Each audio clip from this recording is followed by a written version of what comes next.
We're back at Lakeside Lanes for the second half of these two matches from the 10th round of Ladies Internationals, the team tournament. And as you will recall from the first half, the team of Mass Maniacs was leading Park Place Lanes by 33, and the team of Eastside Girls are leading Hammer Time by 50 pins halfway through the match. So in the match on lanes 3 and 4, you see Sharon Tavernese and Donna Pope, and on the other pair, 5 and 6, that's Kathy Brown on lane 5 and Stephanie Ayotte on lane 6.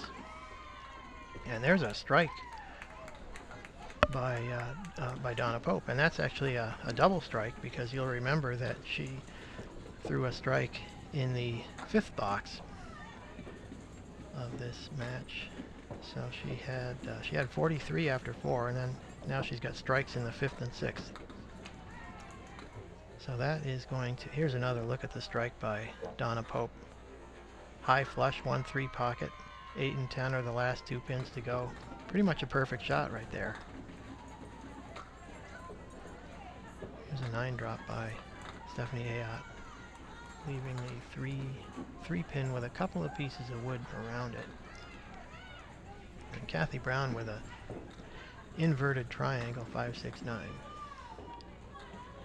And on lane 4, Donna Pope is going for the triple strike. And she hits the head pin just a little light though, and she drops 6, leaving the diamond left side.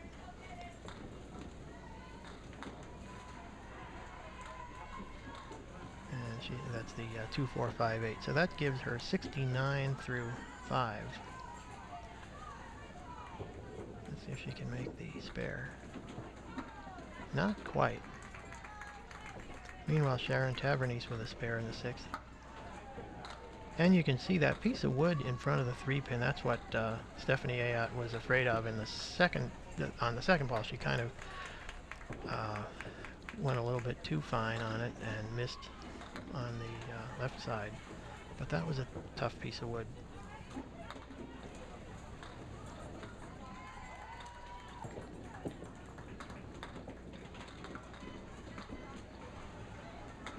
So Donna Pope with 98 through the 7th.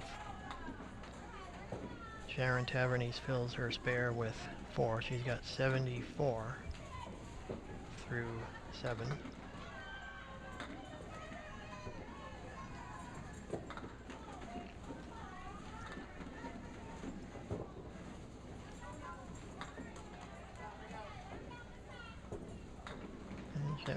And Sharon Tavernese throws the second ball in the same place as the first ball, so she'll need an out on this 3rd ball. That's a pretty good out for an 8 box, 82 through the 8th. Meanwhile, Donna Pope has 108 through the 8th. Over on lane 6, Stephanie Ayotte with a 7 drop. And Stephanie's husband, Jim Ayotte, is undoubtedly familiar to most of you if you watch the men's circuit, the Pro Series, because he has won several events over there, and he had a monster year last year. He's actually had a couple of really solid years on the Pro Series. And there's a nice spare by Stephanie Ayotte, converting that 4, 7, 10 perfectly using that wood. And we'll give you another look at it in just a moment. Donna Pope with a spare in the 9th.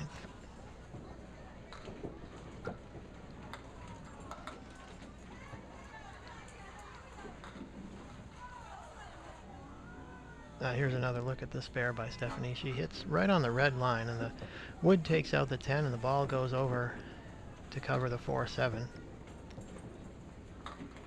Nice spare there, and she hits the 1-3 pocket very solid in the 10th frame, leaving 7, 8 with a piece of wood way out front. Kathy Brown with a strike in the 10th.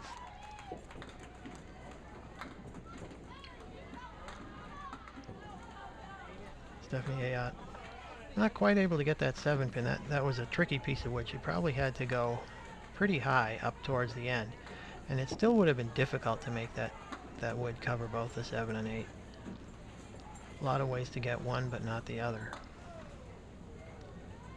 So that'll be a 9 box and a 96 game for Stephanie. Meanwhile, Kathy Brown fills her, she's going to fill that strike. She has 106 plus the fill. She adds 8. Donna Pope finishes with a 130 game. Sharon Tavernese with a 99. So Dottie Ellis and Carol Downey, meanwhile, had excellent halves for Park Place Lanes, but thanks to the 71 half that Beth Powers had, that's why the team of Mass Maniacs has that 33 pin lead. Dottie Ellis working on a spare that she had in the 5th. She had 7, so she's got a 70 half. And over on lanes 5 and 6, you can see Lynn Ward and Diane Katz coming back to finish up. Lynn Ward reports that she has an average of 115, high single of 176, and a high 3 of 429. And she bowls at the Bolorama West in St. John, New Brunswick. That's her home house. As I mentioned, 4 of the 5 bowlers on the East Side Girls team are from New Brunswick. And then Lynn Thompson has the Canadian flag, so it's pretty heavy Canadian content on that team altogether.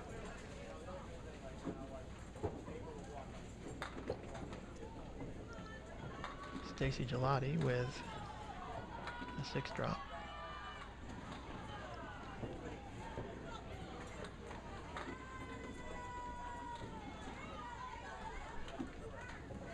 Diane Katz looking at the 610 with a plank in the 7th. And she's got it.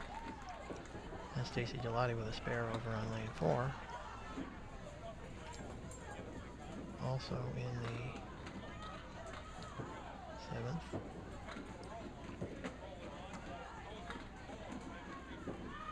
Dottie Ellis with an 8 box. She's got 88 through 7.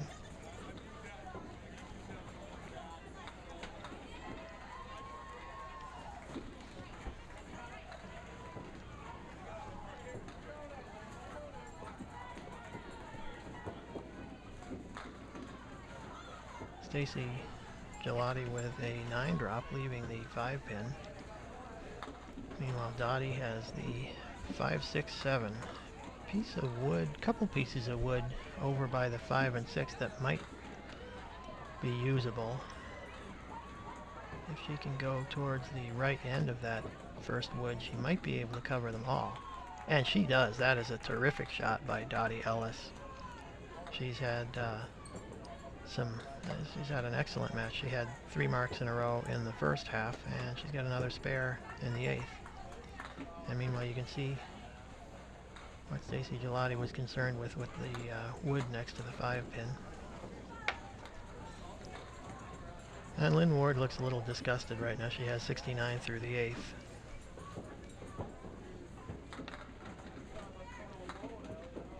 Not really able to get too much together in this particular match, but her team has a pretty comfortable lead at this point. It's one of the nice things about these team events. You can have a bad string and still win if your teammates pick you up.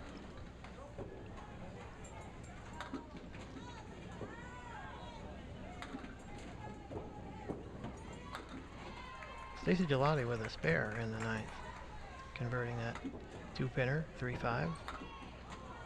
And Dottie Ellis with a nice bid. That was a difficult spare, the 1, 2, 9, and she had a piece of wood behind the head pin that was, as you could see, it was not a good piece of wood. It deflected the ball away from the 9 pin. So that's going to be a 9 box in the 9th for Dottie Ellis. She has 114 through the 9th.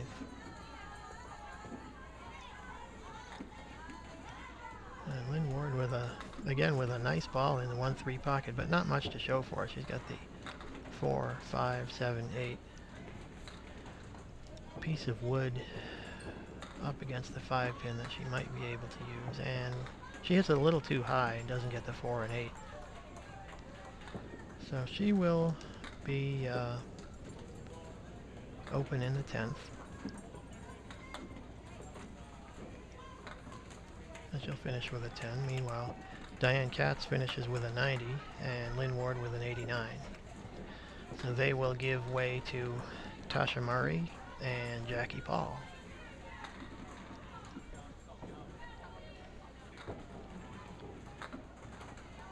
Stacey Gelati finishing up with a 9 box. She has a 126. Dottie Ellis also with a 9 with a 123. A couple of good strings by both of those bowlers.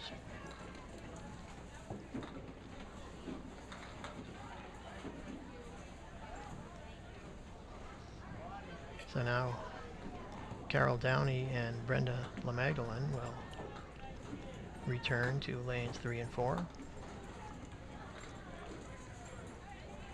Carol is working on a strike that she threw in the 5th. She has 56 through the 5th plus the strike fill.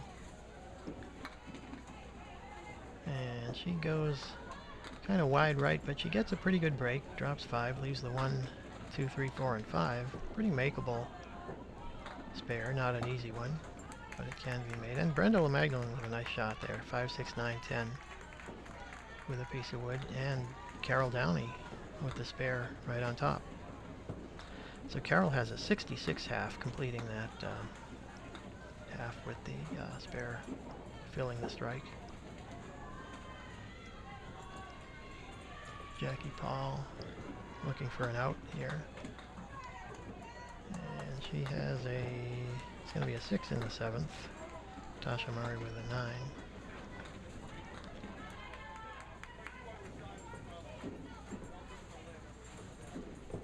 Brenda LaMagdalene has an average of 110, high single as we mentioned.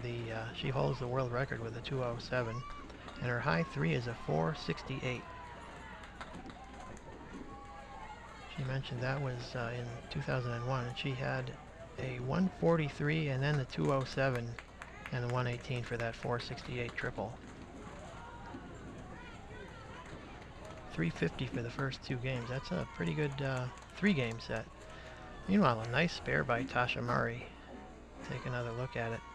She covers the 10 pin with the ball, and the wood takes out that 2-8. Spare in the 8th for Tasha Murray.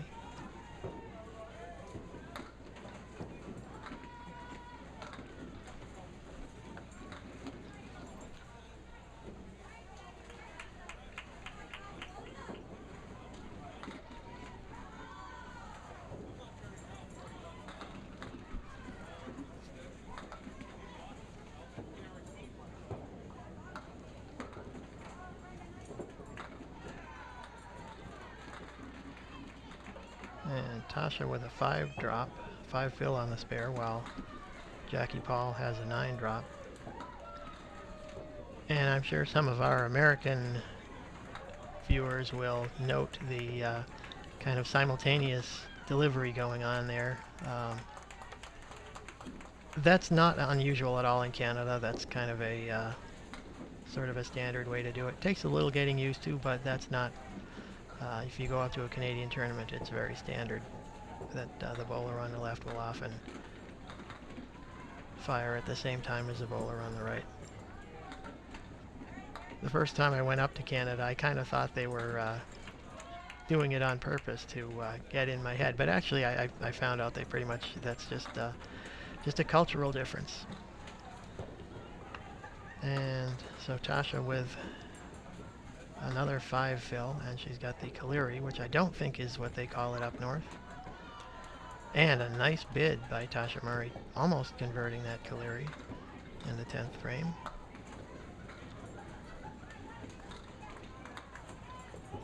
And she's got a 10, 113.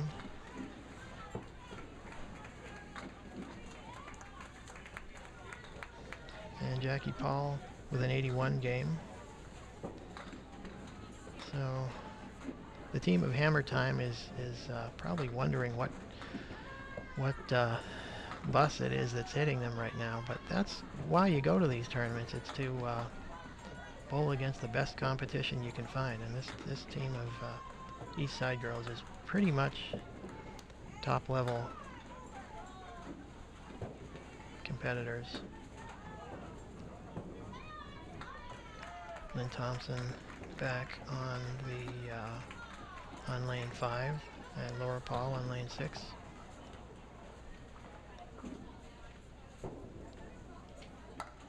Lynn with a 7 on the spare that she had in the 5th, so that gives her a 69 half.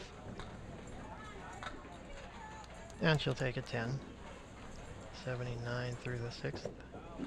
Laura Paul with a 10 box for 60. Meanwhile, Carol Downey finishing up with an excellent 129 game. And that's with only 4 marks. That's pretty solid bowling right there, as befits a veteran of the stature of Carol Downey.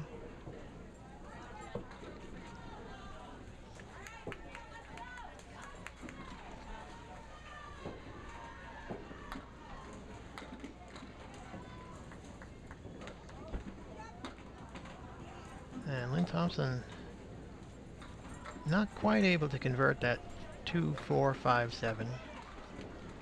She comes up a little bit light on the 2-pin, gets everything but the 7. Lynn has an average of 117 these days, and her high single is 186, high triple 447. And these days she bowls out of Timber Lanes in Abington, Massachusetts, that is.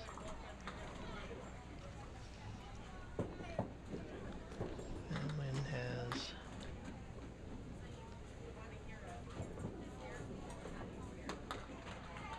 88 through the 7th.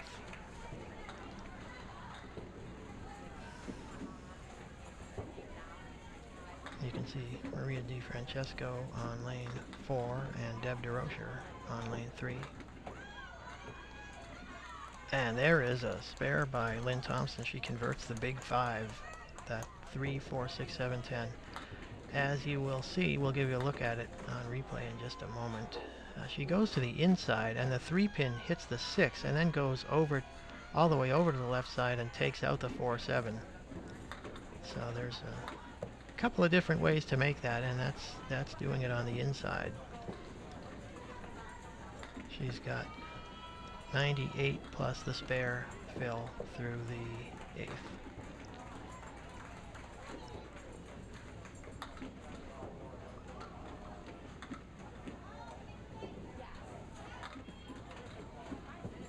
And it's going to be 6, 7 actually. 7 fill. She's got what Don Gillis used to call a side saddle triangle, the 3, 6, 9. Couple of pieces of wood that probably won't make too much difference here, but she just goes direct at that 3-pin, pushes it into the 6-9. It's another spare for Lynn Thompson.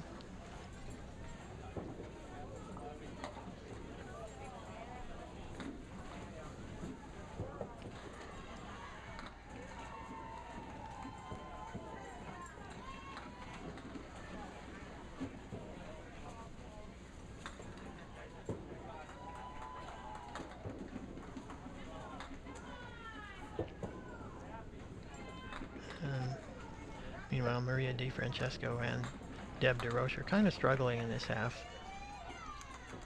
And there's a strike by Lynn Thompson. Pretty full hit on the left side of the head pin, but she got a little backdoor 6-pin coming into the 3. That's a strike in the 10th. So she has 125 through 9. And then, of course, the strike in the 10th. So that's the 135 plus the strike fill. And there's a strike by Deb DeRocher, not to be outdone. That was a little more conventional, just solid 1-3 pocket hit, 5-pin being the last to go. So that gives Deb a chance to salvage the string a little bit.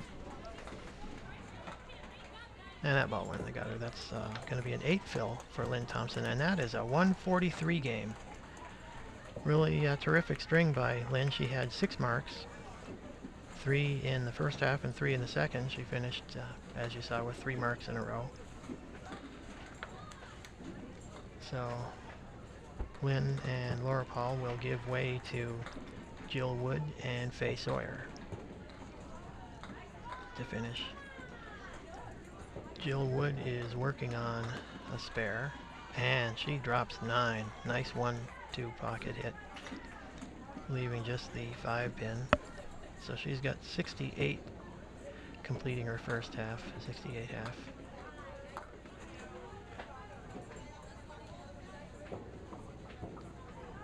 And Deb DeRocher converts that spare in the 10th.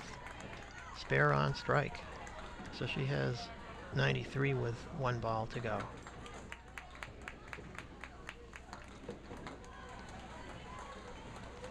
Has a chance to at least break into 3 figures with a good fill.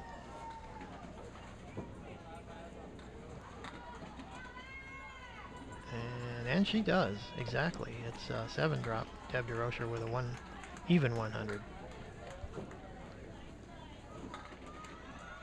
Jill Wood with another solid pocket hit, 9 drop, leaving the 7 pin. And as you can see on the graphic, Mass Maniacs lead by 33 going into the last 5, with Beth Powers protecting that lead against Joanne Rosano. Jill Wood looking for another spare, and she's got it. That's 4 spares in a row for Jill Wood. Really generating tremendous pin action. Not a lot of ball speed, but she really generates, you get a lot of side roll on that ball. And it seems to really generate a lot of action in either side of the head pin.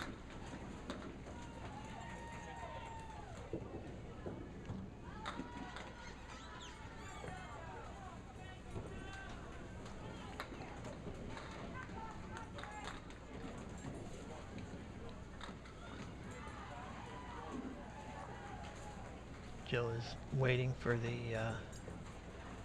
pin setter to replace the rack. She had a couple pieces of wood in the gutter, and a couple pins got knocked down, so she's ready to fire in the 8th frame, filling that 4th consecutive spare. And again, she's right on the head pin, but a little too full this time, and she's got another variant of the big 5. This is the 2, 4, 6, 7, 10. Faye Sawyer looking at 3, 5, 6, and 10. And both bowlers will be open in the 8th, as will Beth Powers and Joanne Rosano in the 6th.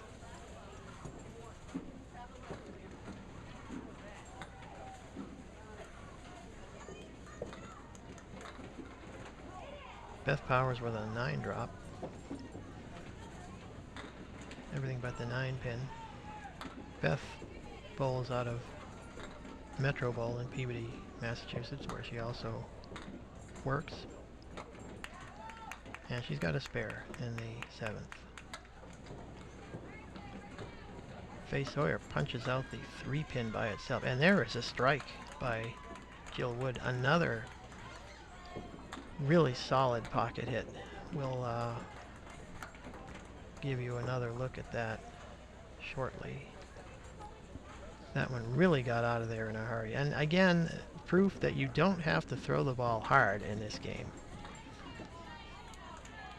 You do have to be accurate though. And look at this shot. Just high, flush, 1-3 pocket, boom. That did not take long. And meanwhile, this excellent shot for a 10 by Faye Sawyer. We'll show you that too in the 9th. Beth Powers working on that spare. She drops 8. Tough split though, 3 and 7 no significant wood. There is a piece of wood well back.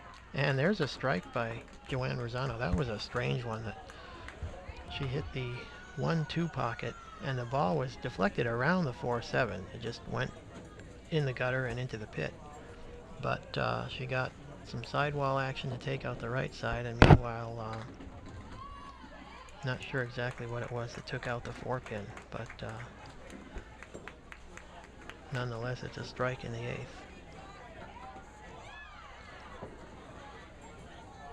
And Jill Wood not able to convert that 2-pinner in the last box, but it doesn't really matter too much. That'll be a 9-box and a 137 game for Jill Wood. Terrific bowling right there. 1, 2, 3, 4, 5, 6 marks. And almost matching the 143 game of Lynn Thompson.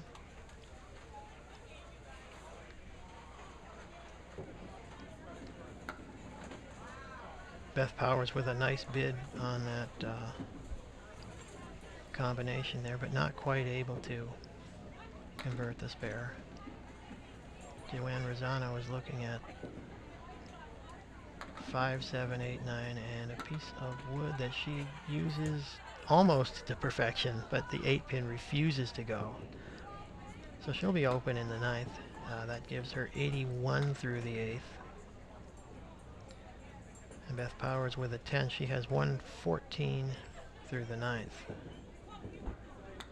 And pretty much responsible for, in large part, for the advantage that her team has. Mass Maniacs. Although, of course, Donna Pope with the 130 game and Stacey Gelati 126 got the team off on the right foot. And that 130 game with Donna Pope was with only 4 marks, which is pretty tough to do. She had that double strike in the 5th and 6th. That really kind of changed the tenor of the whole match. It really gave them a more substantial lead, and they never really looked back after that. Joanne Rosano with a nice spare in the 10th. It's not going to be enough to affect the result, but it's a nice spare, and that'll give her 101 with a ball. And you can see the scores. I'll give you a look at the complete scoreboard when we're done. I'll show you both matches with this new scoring graphic that I put together in PowerPoint. And it's just a 4-fill, 105 for Joanne Rosano. She'll be a little disappointed with that. In any case, we will go to the scoreboard and show you that Mass Maniacs with the win over Park Place Lanes, and East Side Girls with a win over Hammer Time. You can see the individual scores there, and high score for the match, Lynn Thompson's 143, of course, and as you can see, 23-pin win for Mass Maniacs, 579 to 556, and East Side Girls 597, Hammer Time 463. We will be back with more action from the Ladies Internationals team tournament later this week.